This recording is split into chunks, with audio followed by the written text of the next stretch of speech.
my God, man. Welcome back to another episode for the Play for Keeps podcast, the only podcast where we do something different. I'm in an undisclosed location. This is why I'm talking lower than usual. But we're here. we're absolutely here. We are the Play for Keeps podcast. Keep liking, keep subscribing. Road to 1400, I guess. Road to 2K. Road to 2K. Shit. Because we low key is moving fast now that once you get that first 1,000, then low key start moving sort of fast. So road to 2,000 coming soon. And we sound like drug dealers, man. Yeah, it was once I saw that 1K for the first time, couldn't stop. But, let's go ahead and get these donations out the way. Donations. Come on now. Donation. I can't eat. I'm broke, nigga. I'm broke. And you got the power to change that. Jax, when I got off that plane, I had a layover. I had a layover in Atlanta, and then from Atlanta, went straight back, to the crib. As soon as I got to the crib. That's what happens when you're with black women. Man. Life changing. Oh my goodness. Life changing. It's so good to be back home. Oh man. What's that saying? That Chrysler 300. It looked like a Phantom till that Phantom pulled up. Life changing. Oh, man. To the loyal contributors. All I hear is this that check came me. I love it when you talk to me. My cat to see. My cat to see. I love it when you talk to me. My cat to see. My cat to see. This that check. We gotta talk about the stuff we don't care about. Oh, you're right. Right. My fault. We do not care. Let me go ahead and let's reroute it. My fault. But the first thing we don't care about, Pete Rose, he got reinstated by the MLB and he can potentially get in the Hall of Fame. Pete Rose was a guy who, I don't even know what year was back in the way back in the day. He got caught for cheating and all that, betting on games and stuff. Although he was betting on his own games, which they tell you all the time to bet on yourself, and now we're getting penalized. But he can potentially get into the Hall of Fame now. But yeah, I guess that's cool. But we don't really care for real. No, it's not. This shit not cool, bro. Nigga dead. Oh, he is dead. Wasn't he racist too? Actually, let's move on. I don't even like him. Hey, Jax, that's why we do not care. Exactly. But the next thing we don't care about, Michael Jordan. He's going to be a part of the NBA's new. Or of NBC's new coverage of the NBA. It's a lot of letters, but I don't care. People are like, "Oh, is he so cool?" No, I want him to say some funny shit. They said it's going to be pre-recorded though. It's already pre-recorded. He's not going to be there live or anything like that. Oh, brother, I'm already making accommodations for this. I mean, he's a billionaire, goat. So and. What does $1 billion got to do with anything? I don't care. Shaq got $1 billion. Shaq would do anything for it. Shaq would do anything. That's just end the sentence there. Shaq would do anything. Literally, he has. He has. Nah, but I think I need him to say something funny. I need him to just slander Skip Bayless one good time. Just to shake the room. It's I don't feel for him. Skip is obsessed with him. If he just, hasn't Tom Brady hated on Skip Bayless before, and Skip still goes hard for him. So I don't know. I don't know either. Either that or because I know they're gonna egg him on to be you to go right. Bro, he's not gonna be there. He's not gonna be in the studio. It's pre-recorded, bro. They're not gonna egg him on. So they wouldn't egg him on pre-recorded. What is he gonna do? Just read a teleprompter?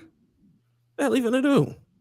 It's just I think this is gonna be him and somebody else just talking about the game of basketball. Something stupid like that. Not stupid. My God. We do not care. Yeah. Keep it. Actually, I don't want it no more. All right. Next thing Next thing we don't care about, the NFL, they just had like a vote or something like that to see if they're gonna allow players to, like active players, to play in the flag football at the Olympics. Cool, I guess.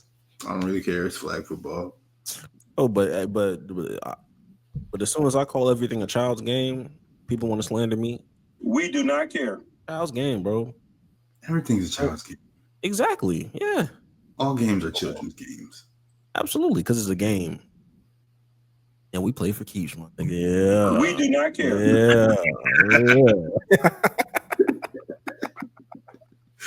All right, the last thing we don't care about. The NFL schedule releases. Why do they be doing this? Like, I don't know when it started.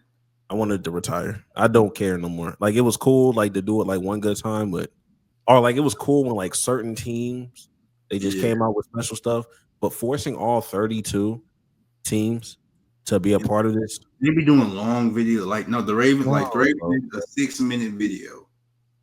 And I fuck with Severance, but I don't fuck with it enough to watch 6 minutes of anything on social media.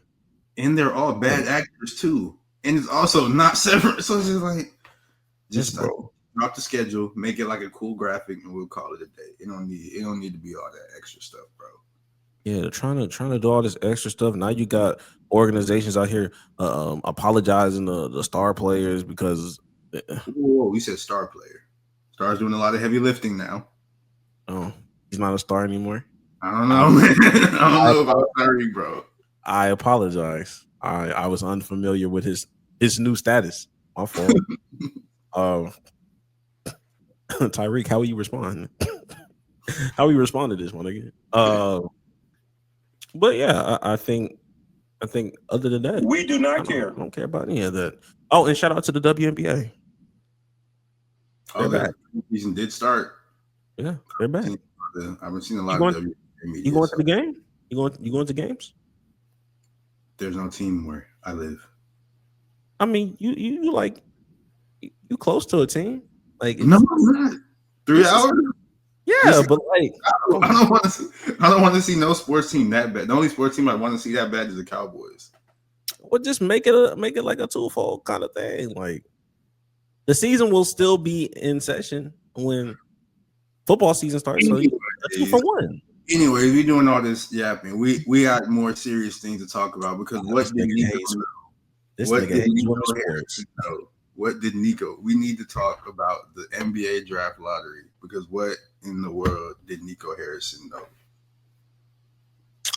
Man, if you've been living under a rock, the NBA draft lottery happened. The Dallas Mavericks somehow, some way got the number 1 pick, which gives them the right to draft Cooper Flagg. Rounding out like the top 4, the Spurs, they got the number 2 pick.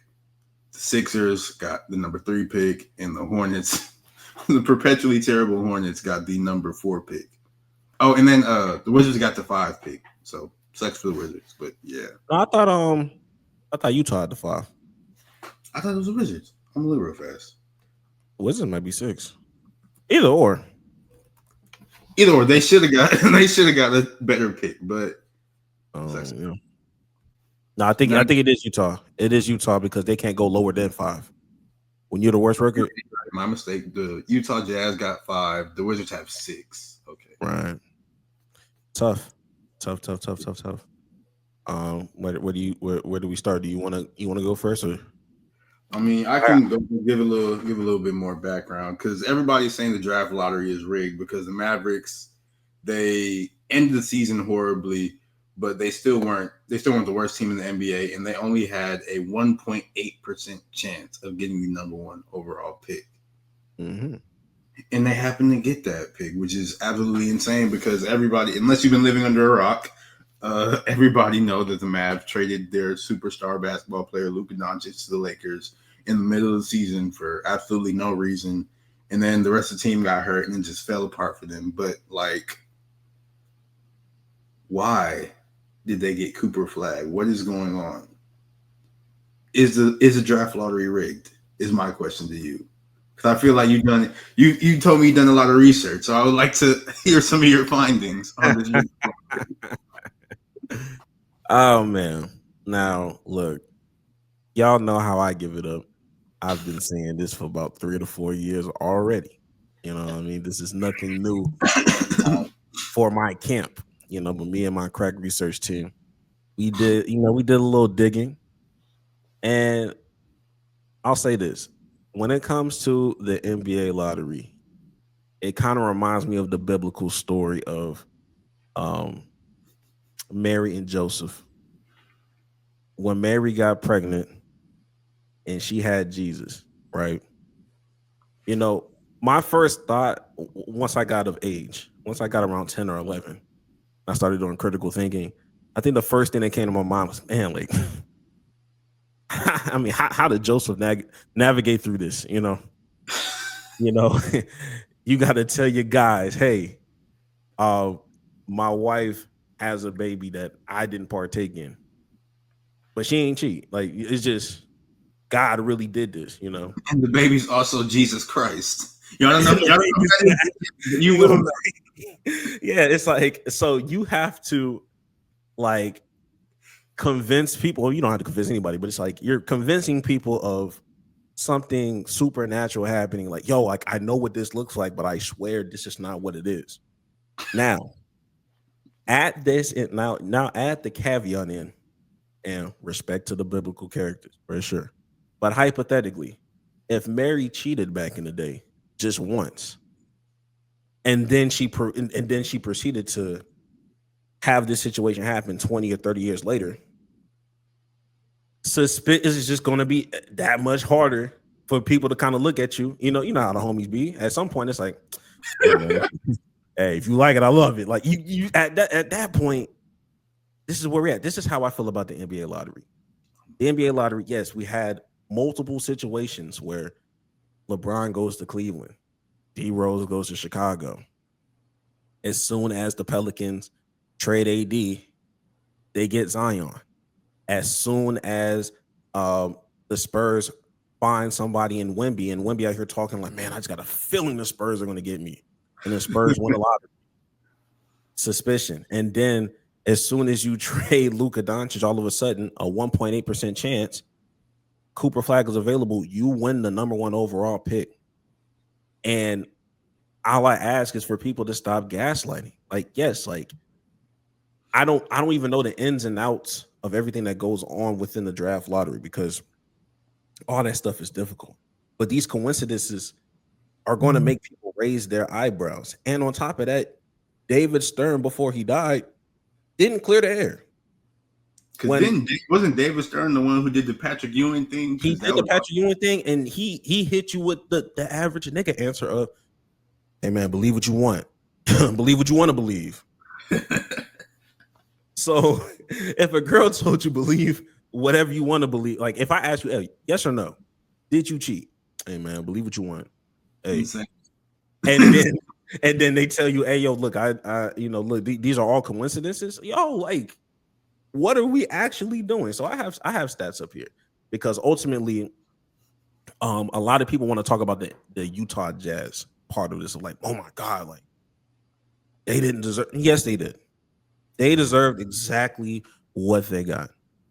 We're gonna look at since the new era of NBA lottery, the top 3 teams have what, a 14% chance, of winning, and then after that, I think it's 10% after that.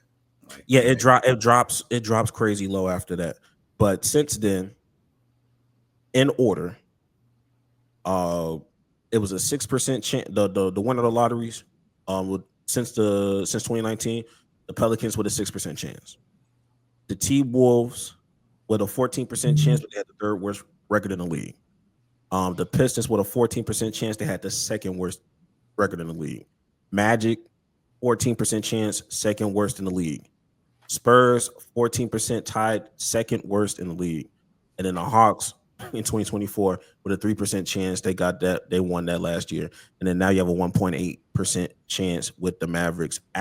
Before then, the worst team in the league had the number 1 pick for like 4 or 5 straight years. All the way until I think like 2014 when the Cavs won it with a 1.7% chance, and they ended up getting Andrew Wiggins. Didn't really matter because you traded him immediately once you knew LeBron was coming back home. But when it comes to the worst record in the league, they never win the lottery. Like, I don't know why people are like tanking to a degree where you're losing. I'm gonna share my screen with the tankathon thing. I want feel people to like just the way the lottery has been going, like it's never gonna happen. Why are you tanking so much? Just like try to win. Like, people don't really understand what's going on here. When you're the worst record in the league, you have a 47.9% chance of getting that 5th pick. That like You're really signing up to get the 5th pick in the draft. You're signing up to get the 5th pick in the draft, right? So if you combine the top 3 picks, shit, even the top 4 picks, it still doesn't equate to more than 40%. Like, I think it's still a 40% chance that you get a top 4 pick versus getting the 5th pick, or at least the top 3. Your odds are slim. Your odds are slim. So if we go back to I went and did some research. Worst records in the league post 2018. The Knicks had the 3rd pick. Golden State had the 2nd pick. Houston got the 2nd pick. Houston got the 3rd pick. And then it's been 5th picks ever since. Detroit, back-to-back 5th picks. Utah Jazz with the 5th pick.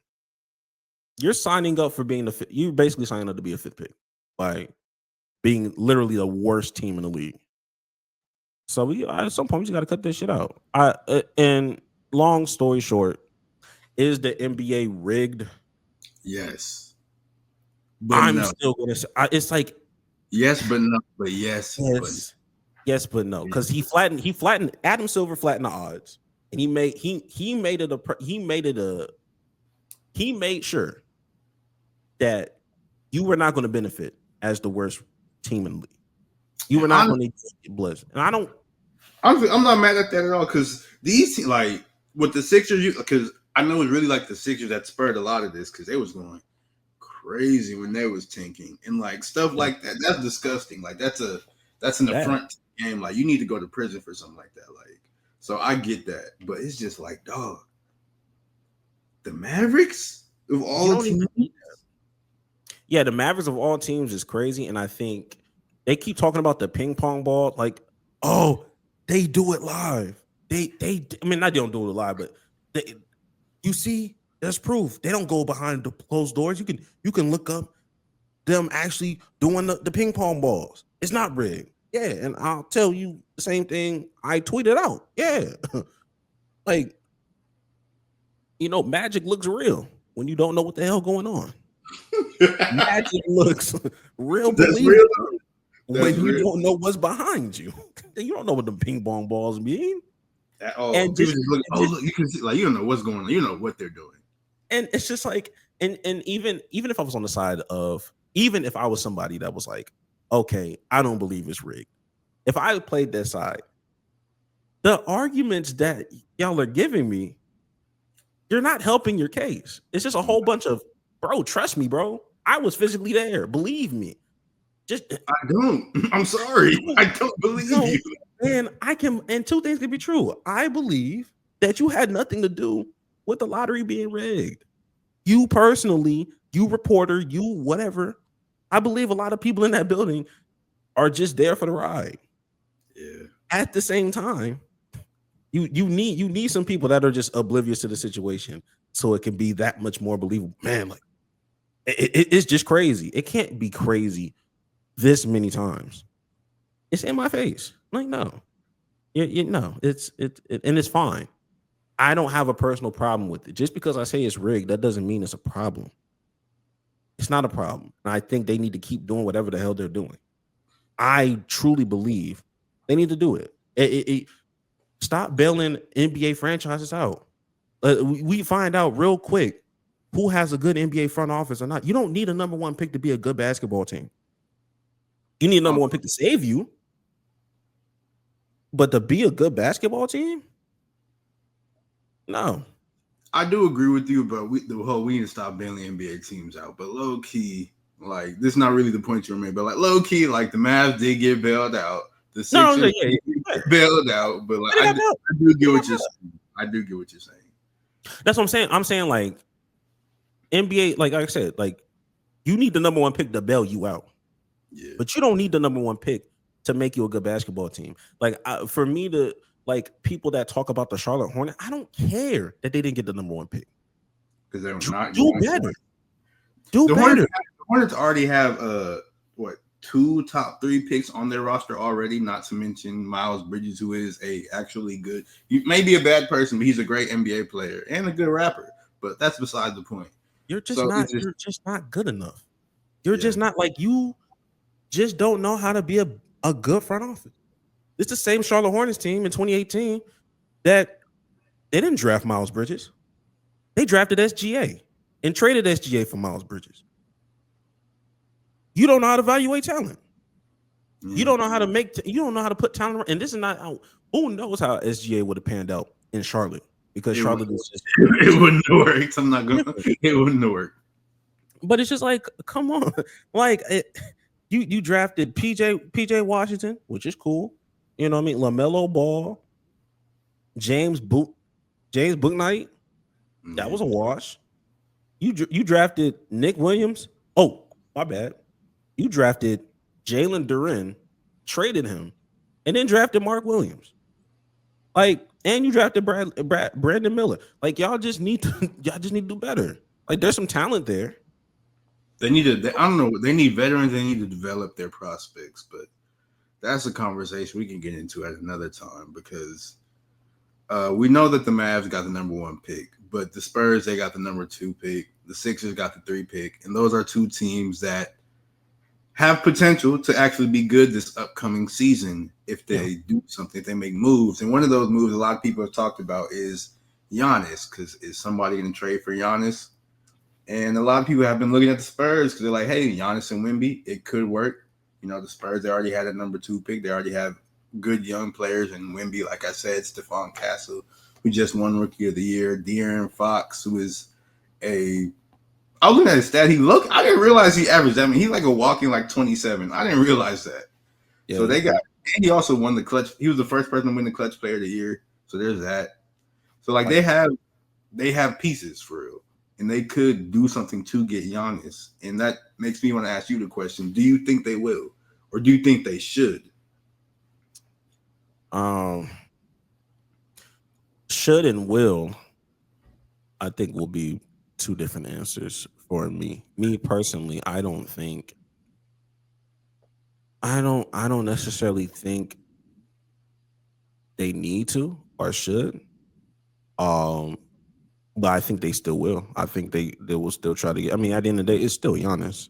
Yeah. And you know, at the end of the day, no matter when it comes to developing talent or whatever it is, when you have a ready-made player, it's always gonna help. For sure. So that's definitely a scary sight. I know for sure they're gonna try their best to keep De'Aaron Fox and Stephon Castle in the midst of all of this. I think what they do. That's where I would push back because I think I texted you when the Spurs got number 2 pick. I was like, yeah, De'Aaron Fox. If I'm keeping that pick, I'm like, De'Aaron Fox, you have to go because like respectfully, the number 1 pick is going to be Cooper Flagg. Everybody assumes the number 2 pick will be Dylan Harper, who is already a guard and he does the same stuff De'Aaron Fox. Granted, De'Aaron Fox is better than him because De'Aaron Fox has been in the NBA for a longer time and stuff like that. But one, Dylan Harper's younger. Dylan Harper sort of does the same things De'Aaron Fox does. Like he still can't shoot. De'Aaron Fox also isn't a shooter. Like the Spurs, they need shooting. They need something else. And I don't think that if you get De'Aaron Fox or if you get Harper and pairing with De'Aaron Fox and Castle, that's already 3 guards. Like I just don't think it's not a fit there. So I'm like, to me, if I want to keep that number 2 pick, I'm sending De'Aaron Fox somewhere. Where exactly? I thought you was. I was assuming you were talking about bringing in Giannis.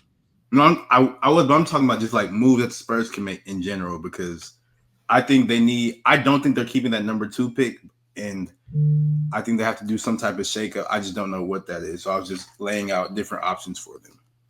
Yeah, I think me personally, you go ahead, you go get Dylan Harper. Like if you're gonna keep your number 2 pick, draft Dylan Harper. Like all that pick is way too high to be drafted for fit. You don't draft for fit at the number 2 And spot. I don't even know if there is a fit for him at the top spot. A fit worthy of being in that top spot, at least. Is Chris Paul still there?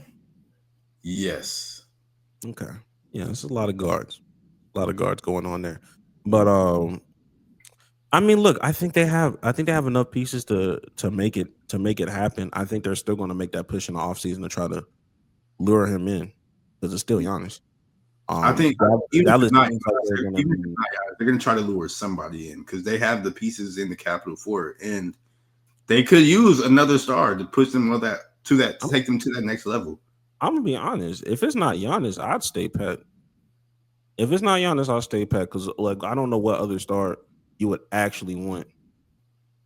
That makes if they don't get Giannis, if they keep that number, if they keep the number 2 pick, I think De'Aaron Fox has to go. That's just how I feel. I'm like, like if they get Dylan Harper, there's going to be a something that does not fit. It will not fit. So I'm trying to like they need to figure out something to do with that. It's just my whole line of thinking. I mean, yeah, that's fine, but I'll say at the same time, like, what other star would you want outside of Giannis? I don't know what other star that I would just be like, oh, I just got to make the push. No, like at that point, figure it out with that number 2 pick. Have some uncomfortable conversations, and go ahead about your business. I mean, somebody's going to be a buyer of De'Aaron Fox. Like De'Aaron Fox is a walking bucket. Yeah, he's a legitimately good NBA player. Like a lot of teams, there will not be. It will not be hard to try to reroute that nigga. It's fine. I don't know those contract situations. So there is that, but like still. I'm not mad at it. I think he will be, regardless of when it's all said and done, Giannis will be playing in Texas. What city? I have no clue. He will be in Texas. It's not going to be the Rockets. I'll tell you that much. I don't know why they still have us favorite, but I don't care for it. I don't want it to be I don't want us to be the favorites. I don't know why we're still the favorites. I know Dallas was up there because they were like, oh, maybe they'll trade that number 1 pick to go get them, but they already said that they stand pat, but at the same time, this is still a Nico Harrison led franchise. So Dallas is a city that needs a white superstar, though. So that's why they're not going to trade Cooper. Because they've had 30 years of white superstardom. Now they got the WNBA version in Paige Becker. So that white superstar keeps Dallas. It keeps the city from imploding. White supremacy. Yeah, crazy. But before we move off the lottery talk, just to ask you a question about the Sixers. I saw I think it was reported that because they got the number 3 pick, it was reported that they might be trying to move that pick for something. Do you think that's wise? You want my honest answer about that? Yes. We do not care. Some niggas ass. I don't care. I think they need to blow it up. They need to blow it up completely. I think they need to keep that pick and ship out Joel Embiid. I mean, look, honestly, I take that back. I retract everything I said. It's too late to trade Joel Embiid. Don't nobody want that nigga for real. You already know he's gonna be injured every year. You should have traded him 2 years ago or his MVP season. Yeah, it's over. Go ahead and just let him. Go ahead and try to retire him earlier. Try to get the Draymond Green treatment. Try to get him up out of there as early as you possibly can. It's a new era of basketball in Philly. You have your Jared McCain. You have Tyrese Maxey. Go get Ace Bailey. Call it a day. Yeah. Call it a day. And move Paul George somewhere. I don't think nobody wants Embiid or Paul George, which sucks for them. I feel like there's a higher trade value for Paul George than there is Joel Embiid. So I know it's a Kevin Durant, Bradley Beal situation. I know it's a really bad situation to be in, but just move your highest asset, and I think it's Paul George. Try to get something back. Yeah. You're probably going to get pennies on the dollar, but figure it out. And even though the process is done, you're dead. Get it out of here. We're done. Let's stop doing this Stop doing this Philly talk. Like the Eagles had already won a Super Bowl. Do something. The city's still kind of chill right now. Don't let them niggas get angry. Sheesh. Hey, speaking of angry cities, well, I mean, maybe they're not angry; they're just more sad. But the city of Boston is going through it because Jason Tatum, star player for Boston, he's obviously top 10, but is he top 5 NBA player? He's one of them ones. Everybody knows that. But unfortunately, he tore his Achilles at the end of game 4, I believe, or the end of game 5. Game 4. At the end of game 4, because game 5, the Boston won and they forced the game 6, which is tonight. So it happened game 4. I thought it was game 7 tonight. Regardless, it No, doesn't even matter. Game 6. It doesn't matter what game he tore, but he was diving for a loose ball. He ended up tearing his Achilles, and he will be out obviously the remainder of the playoffs and probably all of next season. Absolutely. And damn, number one, because that just shakes up the Eastern Conference entirely. Mm-hmm. And I have no idea what the Celtics are going to do. They can't do shit. They just pay both of them niggas. They pay both Jaylen Brown and Jason Tatum. That second apron is a motherfucker. So they're probably going to shake up the roster a little bit. But I know two people, I know two people that's going to stay there. Jaylen Brown and Jason Tatum. They not going nowhere. Listen, man, I don't know, because a nigga like me, a GM like me, I would trade Jaylen Brown and just bottom out the next season and get you a top pick. Hopefully top pick, because like we said, the lottery is crazy. So you never know. But I'm like, a top pick? Yeah, because, I mean, shoot. They can mess around and get, what's his name, AJ DeBancer or whatever. They're not going to, but it could happen. But I just say all that because they're not better than Jaylen Brown. He's not better than no Jaylen Brown. Not right now, but Jaylen Brown, he's already like one. Do you think Jaylen Brown could be a legitimate number one option on a championship contending type team?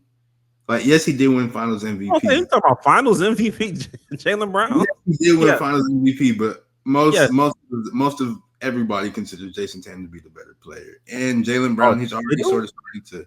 They do. Stop acting like that. The conversation was kind of crazy. It was. But when I say the hate is forced, I'm tripping. They do. Stop acting like that, bro. Okay. But the thing with Jaylen Brown, though, he's already I know he's playing relatively well these playoffs, but people have been expressing some concern about his health because he's having to get injections in his knee and stuff like that. And they're like, could this be the start of the decline? And the Celtics, they're already going to be a second apron team and everything. So just putting it out there, what they might want to trade Jaylen Brown, see what they can get. Hell, maybe even trade him to the Spurs or the Sixers, get that top pick, see what can happen. I think it's gonna get what you call it. First order of business, get Porzingis out the building. I don't know what's wrong with Kristaps Porzingis. He keeps they've been saying a lot of crazy shit online. They've been saying he has he's sick. Because Porzingis, he's starting center for the Celtics. He's normally good, but this series and low-key a little bit last series, he's just been sick or something because they've been he can't play because he's been throwing up in the locker room. He can't breathe. He blah blah blah. I'm just why is he allowed? Why are they letting him around the team? What if he spreads this to people? What's wrong with him? Nobody knows. Nobody's saying anything. Nah, them niggas on Twitter talking crazy. Bro, I'm not gonna say what they telling me he has, but I'm just yeah. They say that Magic Johnson. I'm this. What? Yeah. He said, bro, these are literally the symptoms of. I was are they? I don't know. I mean, maybe. And the problem is I keep shooing them away, and then his symptoms just keep getting worse. I'm does he? Because now y'all finna call me mean. I'm damn. Have a point? I'm not even trying to be. I'm concerned. I'm confused and concerned because what's going on with this nigga, bro? Get him out the building. I think if I was a GM, I would still keep Jaylen Brown and Jason Tatum. I don't know. I don't think there's a reason to trade such a big contract because you're not going to get the full value back. What you gonna get? What you gonna get for Jaylen Brown? Cap relief, which is what they're gonna need. But like, what are you going to give? Like, I'll be like, how much do they need cap? I mean, yes, they need cap relief. I'm finna say, I'm like, they second April team. They need that shit. They finna be like the Suns, not be able to make no move. I'll ask you this. You think Jason Tatum can do it by himself? Like you think he can lead a championship? With there being a significant gap, like a clear gap, for the second best player that's on that team. Like Jaylen Brown is up there with Jason Tatum. Yeah. Can he do it with somebody that's like on a lower level? I don't think so, but I was saying they need to get like a younger player that can grow and develop. Yeah, because the Celtics are old now. Like Jason Tatum and Jaylen Brown, they're young. 28. Well, Jaylen Brown, 30-something. 28. He's old, or he's not old. Kristaps Porzingis. Well, I mean, shoot, he is old now because that sickness is aging him. So Porzingis is old. Al Horford is 38. I already said Drew Holiday. Those are like three primary contributors for that team. Okay, well, trade them niggas. You got here to want to trade Jaylen Brown and still keeping old niggas. And once you trade them, like, who else do they have that are actual contributors? Like Peyton Pritchard, yeah. Sam Hauser. Who else? Well, I'm trying to figure out. They have Luke Cornett. He played good that last game, but his name is Luke Cornett. That's not him. That's not him. Nigga named Cornett. That's what I'm saying. You need to go ahead. First of all, I did not know Torrey Craig was on this roster. But I mean, you have Derek White. You have Derek White. I did forget about that. Derek White is very good. You have Kristaps. Derek White be the next Jaylen Brown. I'm not going to disrespect. My fault. It could have been a little crazy. My fault. But Derek White, he's always better than you expect. I'm not gonna lie. He's always much better than you expect. Like I'm saying, like I think because I'm gonna be honest with you, Peyton Pritchard could be a starting guard anywhere else. He's just behind some good niggas. All you gotta do, Drew Holiday acting like he want to retire anyway. Get Drew Holiday up out of there. Trade Porzingis. And give more run to Derek White, and Peyton Pritchard, and then go find you somebody that can replace Porzingis. Cause y'all got some decent names. I forgot there's this one dude that they had on the squad. I forgot that man's name. Is it Neemias? Demayas? Oh, I know who you're talking about. Oh, I forgot this. I know who you're talking about though. I know exactly who you're talking about though. He's solid. He just needs to get some more. He needs to get some more run. I did not know Xavier Tillman was still on the squad, but like, there's some people deep on this bench that's what we always used to credit Boston. They had such a deep roster, but you have all these old niggas starting. Get some of these old niggas out of here, and you can keep Jaylen Brown and get rid of some of these old niggas. Package some shit up. It'll be all right. You'll be all right. Now look, Jaylen Brown, you can improve your contract this upcoming season because you're gonna be the man. And a lot of people will find out if you're really somebody that can lead the team or not. This is your time to shine, buddy. You got all season, all off season and next season. Go ahead. You got your wish. That's his wish.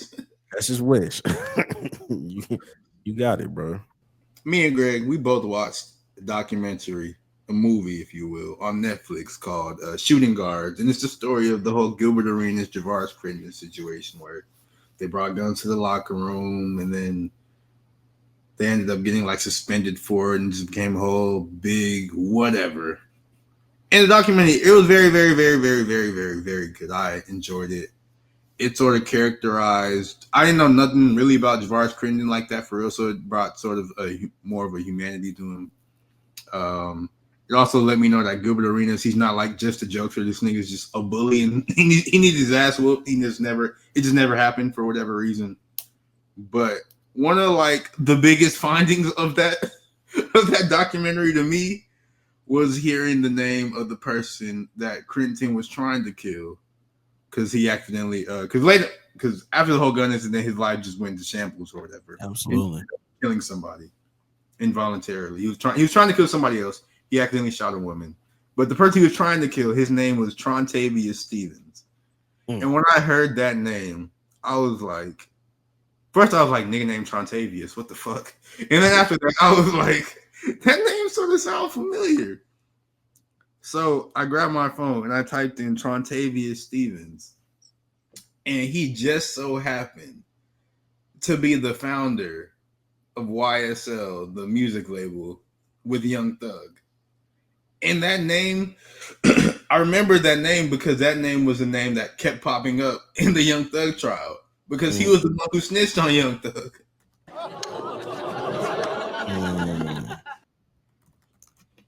This nigga. Are we saying that we were a gunshot away from never hearing Slime season 1 through 3? Exactly. Like if Crittenden, if he would have been accurate, we would have never got Digits. We would have never got Jeffrey. We would have never got Slime Language 2. We would have never got Gunna. We would have never got Lil Baby because he was the one who told Lil Baby to start rapping. Like, oh my god, we don't get any of the barters. We don't get barter 6. We don't get Punk. Oh my god. We don't get so much fun. So much fun. So much fun. Without him. Nah. Yeah, I almost said something crazy. Let's move on. It was about to get crazy. My fault, gang. Yeah, but that was something I seen from that documentary. So I'm just like, dang, everybody's so connected. It's very weird. Like the world is small as hell when you think about shit like that. ATL is a very small. It's very big, but it's very small. I get it. Yeah. But enough of that. We got a little bit of football to talk before we get to our hot takes and everything. But one thing I think we both sort of talked about our love for saying hilarious. When Derek Carr retired, because surprise, Derek Carr, he did retire. The tweets were absolutely those tweets were absolutely terrible. And also amazing. I loved all of them. Derek Carr, he's officially retired from the NFL. He played, I forget how many seasons, but he was never really like he wasn't bad, but he wasn't bad till he got like with the Saints and his shoulder was falling off the bone like a turkey leg. But he was always sort of solid. And generational bag getter. I think he ran up $195 million through his career. Or maybe it might be 200,000 now because he just got he ran up 205,000 in his career, despite I think only making like one Pro Bowl, and that's a good career. He was only a second round pick too, so like that's solid. He played it right. I would love to be Derek Carr. I'm not gonna hold you. Like he doing it right. Yeah, he just him and Cam Newton had great seasons in 2015, and then they both could never get back. They both could never get back for different reasons. But yeah, the amount of New Orleans Saints fans that have been cheering on my timeline. It's not that I feel bad because I'm never gonna feel bad for somebody that makes so much money, but yeah, man, playing the game he loved, he was not gonna get mad at somebody who's living out his life dream. Hey man, I ain't gonna hold you. I think what's that nigga name? Oh my god, I forgot his name. Oh man, what is his name? Who's that receiver they used to? Michael Thomas. I know Michael Thomas he put something on that grill. I know he put something on that. Michael Thomas Twitter? Is it just Michael Thomas? I don't know. I think it's Mike Thomas or something like that. Michael Thomas maybe. Let's see. What did he say anything about this? I feel like he would have said something. I feel like we would have seen it. Is this in reference to Derek Carr? No, that was only a couple days ago. Nah, anything. He might not have said nothing. he probably tried to keep it cute. I respect it. Respect it. I do respect. Okay, I don't see nothing about Michael. I don't see nothing about Derek Carr. So he kept it. He kept it cute. He was kind, but I know he was just like this nigga, bro. I know he was happy. He was talking. I know he was talking crazy. But shout out to Derek Carr having what I would still consider a successful career. Because he made so much money. He made so much money. He wasn't, like I said, he wasn't bad. And yeah, and that was Tyler Showtime. It's Tyler Showtime.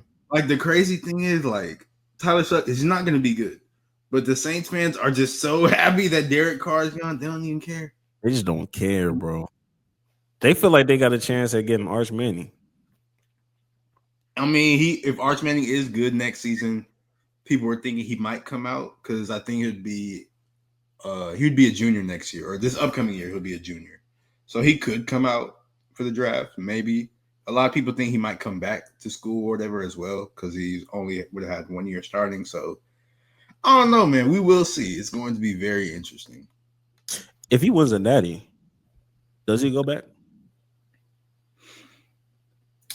Honestly, I feel like it just depends on how good he looks individually. Because I think like Peyton and Eli, his uncles and all that, like he got a NFL family. I feel like they'll be the ones to tell him like, "Hey, I don't think you're ready just yet, despite you winning the natty and this, that, and the third." I think he would listen to them. He'd be like, "Yeah, I could have tightened up some." Because like if he, he's not from the I'm not saying he's gonna play. I'm not saying he plays exactly like Jalen Milroe because he doesn't. But just with this analogy, say he has a up and down season, sort of like Jalen Milroe had, because Jalen Milroe had highs this season, but he had a whole lot of lows.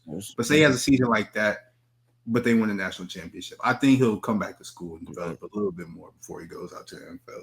And keeping it on quarterbacks, a recent story came out about Caleb Williams, starting quarterback for the Bears. He was Heisman winner, number 1 overall pick, and blah, blah, blah. And I can't find the exact quote from the story. I found another quote, but essentially the story was it's about a book that's being written around Caleb Williams, and they talked about how, he didn't want to go to the Bears initially, and he was thinking about, like, him and his family was thinking about trying to hold out, go to the USFL and all that if the Bears picked him. Eventually, the Bears were like, "Nigga, no, we're picking you no matter what, so don't even try that shit."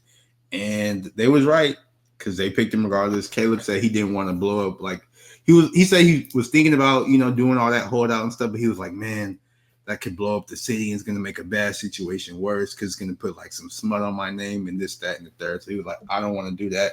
But like I said, I couldn't find that quote from the story, but I did find this other quote that just tells you maybe why sort of he didn't want to go to the fucking Bears. Now, this quote, it says, the book also sheds light on Williams' tumultuous rookie season in which both Eberflus and Walden, who were fired, and the Bears lost 10 games. Now, Matt Eberflus and Shane Walden were the head coach and offensive coordinator of the Bears. And it said, at times, Williams said he would watch film alone with no instruction or guidance from the coaches. He's like, nobody tells me what to watch, Williams told his dad. I just turn it on. And like, nigga, if you get the generational prospect who didn't even want to be there in the first place, and your coaches can't even teach him how to watch film, one, low-key, that makes what he did this rookie season even more impressive because, like, he was doing this with literally no help. But it's just like, nigga, this is why nobody wants to go to the Bears. This is why the Bears have never had a 4,000-yard passer in their franchise history because these niggas do stupid shit like this. Yeah, I think like when we have those kind of conversations, I think the first ever video podcast that we had was around the Caleb Williams situation. And I remember saying, I was like, they was like, yo, should they keep Fields or should they trade that number 1 pick or whatever? And I was like, yo, if you're gonna keep your the staff, then keep Justin Fields. Like, you might as well just keep that nigga. I was like, if you're going to go get Caleb Williams, you need to clear house. This is the same people that still don't know who robbed them. Y'all still don't know who robbed y'all in daylight. Robbed your stadium in broad daylight. Now, look, I know people remember one of the most famous TikToks that blew up, and you know, it was around Caleb Williams. Let's not get it twisted. Just because I was talking crazy about Caleb Williams does not mean that the Chicago Bears was a shitty organization. They were. They are. I just need my prospect to be talking. If they doing things like he was doing, or they were supposed. I don't want that kind of quarterback in my locker room, nigga. I'm gonna call you pussy, and I'm gonna draft somebody else, bro. I'm gonna call. Like, I don't need you on my squad talking about some. Man, look, this. Oh, you can't change it. I need game changers, bro. I need game changers for sure. Because don't let people tell you that the Commanders before Jaden Daniels had it all put together, brother. They were right there. They were right next to them Chicago Bears, probably even worse. No, they was where they had that owner who they finally got out. Yeah, they was terrible. But when you got a real one out there, look, things just get done. Yeah, things get done. So I stand by what I said back then about Caleb Williams. Like, yo, if you have this mentality that you're trying to finesse your way out of not being the number one pick, I don't want to pick you no way. It's not even about like, I'm going to pick you regardless. No, if you feel like that, no, I don't want that kind of. I'll find another quarterback in another draft. I'll wait. I'll wait it out. I can't. And being honest, though, Caleb, he wasn't wrong to feel this way because, like, this clearly, for sure, I shouldn't hear about it. They were doing the number one pick like this. Imagine, like, the fact Justin Fields was able to survive as long as he did is a testament to how good he is. Because, nigga, hey man, that's why the NFL need a lottery, low key. Some of y'all niggas need a lottery, bro. Some of y'all don't deserve just to tank it out like this. You know how many careers would have changed with a lottery? The NFL lottery would be so crazy. Yeah, so, but I think NFL fans are crazier than NBA fans. Like, because imagine like the Bears. Imagine them. They're tanking all that. They suck. They don't get the number one pick. Those fans are crazy. They probably like set the city off. They do a January 6th on the Capitol. They would march to DC and do the same shit. Oh well, I think what you call it?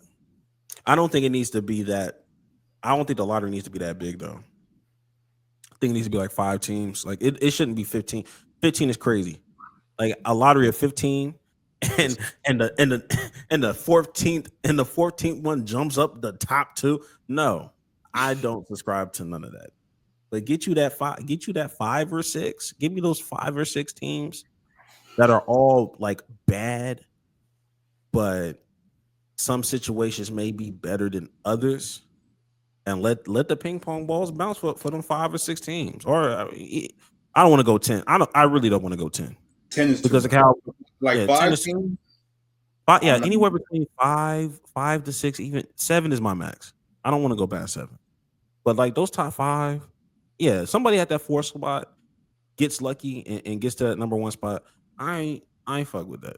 Honestly, you wouldn't even need to worry about all the formulas like the NBA does, because you can just 5 not a lot, 7 not a lot. Just put the little ping pong balls in it and just throw them out and see what lands, bro. That's what I'm saying. Like, put your hand in the jar and grab one and see what it is. That's what I'm saying. You know how many careers were ruined in Cleveland?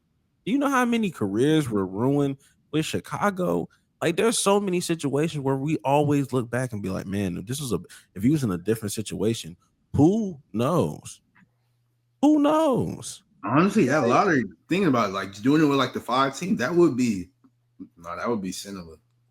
They'd end up making it like an hour-long special like they always do. Yeah, because like at least with the 5, because I genuinely still want bad teams to be there.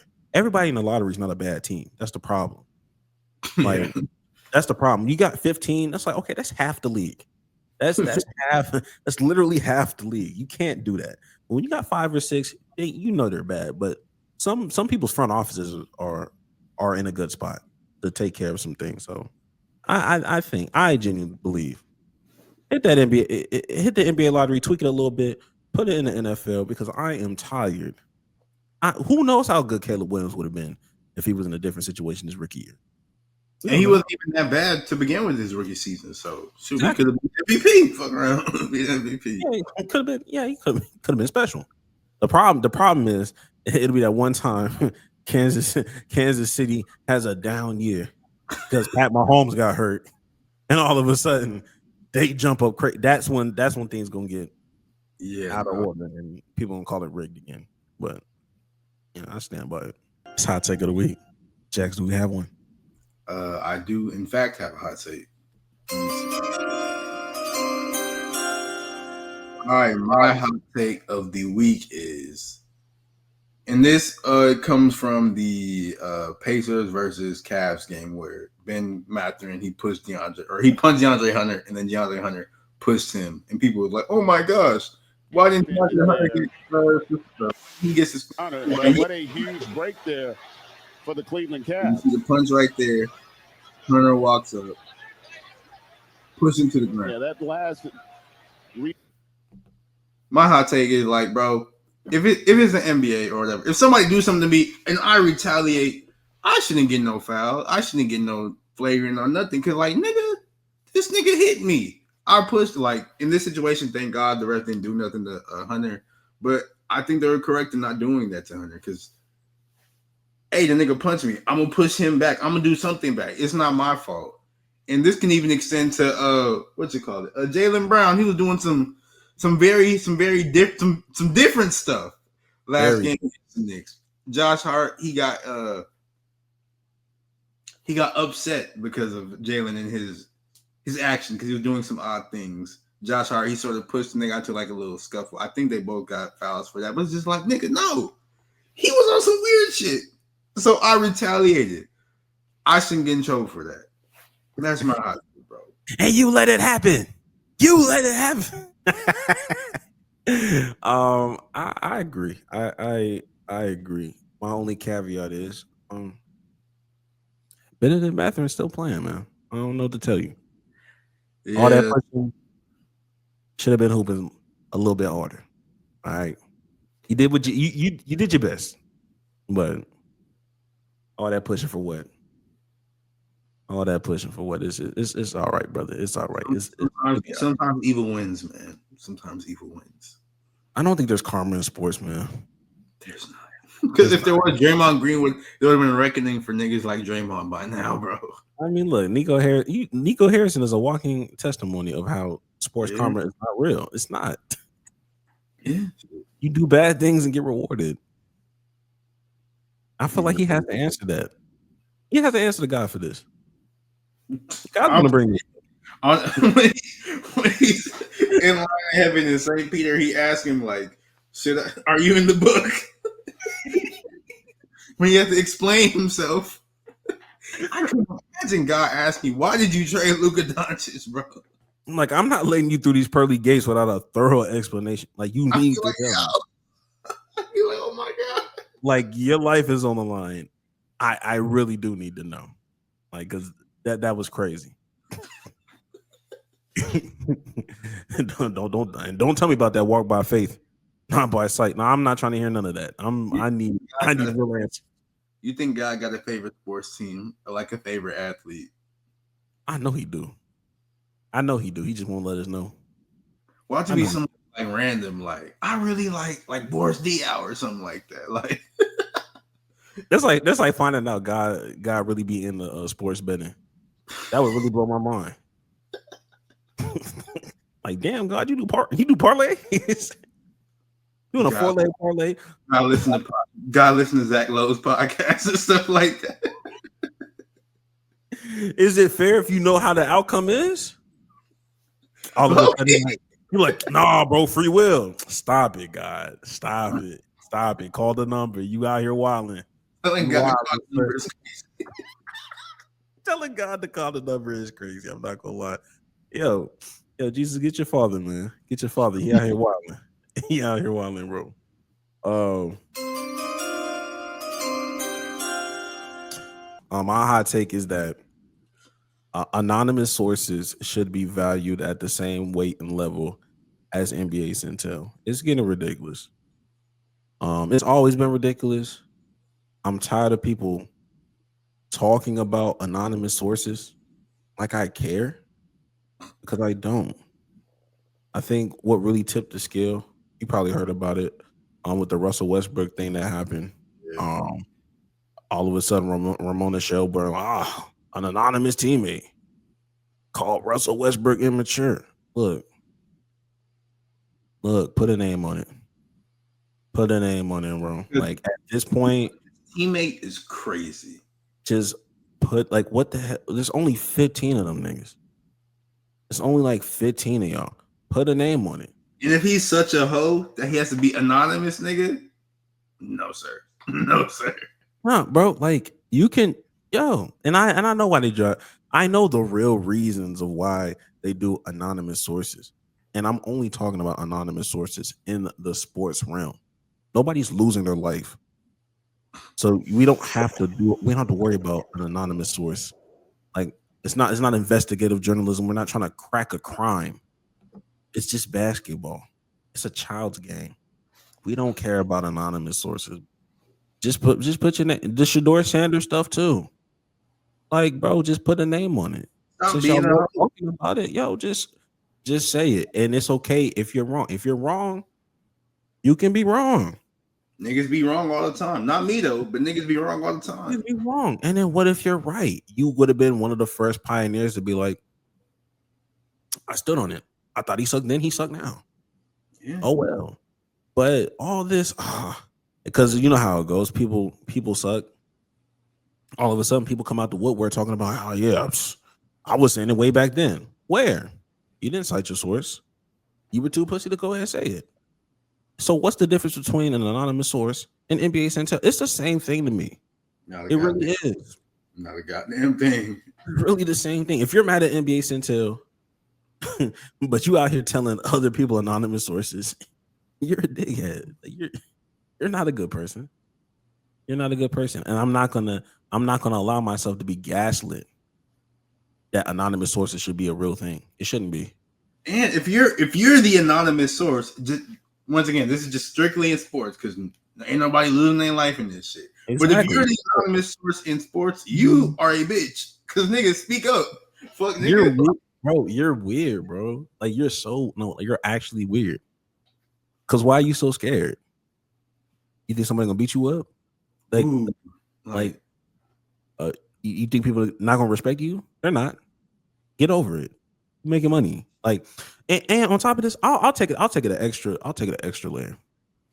If you're somebody always reporting on anonymous sources, you're a loser too. You're a dickhead too. When you're a reporter and you, when Stephen A, I got my sources, say them. If you always got anonymous sources, who cares? Because you can just be lying. Because it's supposed to be a fucking janitor, nigga with no credibility, just a random ass nigga be like, oh, I'll be running the team. Like, nigga, who are you? It could be like the third assistant coach's wife or some shit. Like, nigga, like, what are we even talking about right now? You don't know shit. So stop saying some stupid shit like that. Exactly. Especially if it's gonna disparage somebody's name, like calling Russ immature and this, that, and the third. Like, nigga, first off, nigga, if you're the teammate, you go say it to that nigga. Be like, hey, I don't like the way you're conducting yourself and blah, blah, blah. If it is such a big ass problem. But you want to go to Ramona Shelburne, now she put a report out. Now you got Russell Westbrook wife, mad on Instagram, call her, hey, Ramona, I'm gonna catch you outside if I ever see you. And she should catch her outside because she be saying some crazy shit. So it's just like, dog, I don't like it. I'm not a fan. Yeah. It takes me back to that Philadelphia reporter that got harassed by Joel Embiid after he made a crazy article. And it's just like, yo, look, I understand that he was a dickhead. I get that. Like, I get that was a horrible thing to say. But one thing you can never say is that he hid behind anonymous sources. He stood on it. Now he had to edit that whole out. He stood on it, got slapped, and had to edit it, so he lost. He lost. But look, you know where Joel Embiid knew exactly where to go talk to him. He knew exactly who it was, and he put it. Yeah, like yo. At the end of the day, this is crazy, and I think I fault the reporter more than I do the actual source, because as a reporter, you can just simply not put it in. But of course, you're trying to pay your bills. Yeah, of course, you're trying to pay your bills. You're trying to get a nice hook. Westbrook is immature. Clickbait. You know what that is. Yeah. Got bills to pay, but at the end of the day, look, y'all not gonna die over an anonymous source, man. Like, really though, taking it back real fast before we get out of here. Taking it back to the whole shooting guards thing, like the dude who reported on that, because it was originally like they brought guns to the locker room, but only the players knew, only like people on the team knew. Then I think his name is like Sam Vesey. He has an anonymous source, and he put out the story, and that caused the whole shitstorm and messed up people's careers. Like, if he never put that shit out, Javaris Crittenton probably, well, not still in the NBA because nigga old, but he might have had a better career. Gilbert Arenas would have never got suspended and all that. His career would look different. Like, all that shit look different. But no, this nigga wanted to be a hoe, put out some anonymous source about a nigga bringing that gun to a locker room. Like, you ain't need to do that. Like, nobody even got shot or nothing, so it don't matter, nigga. Like, still a crazy situation. Yeah, still crazy, but like nobody died, bro. Nobody got shot. I ain't gonna lie. Like they moved on. Because tossing the gun that you don't know is loaded or not is crazy. And then telling another man, I don't need it. I got my own, even crazier. Any last words, Jux? Want to change your life? Please go do some life-changing shit. Go outside, go touch grass. Stop defending Tory Lanez. That's really it. Yeah, man.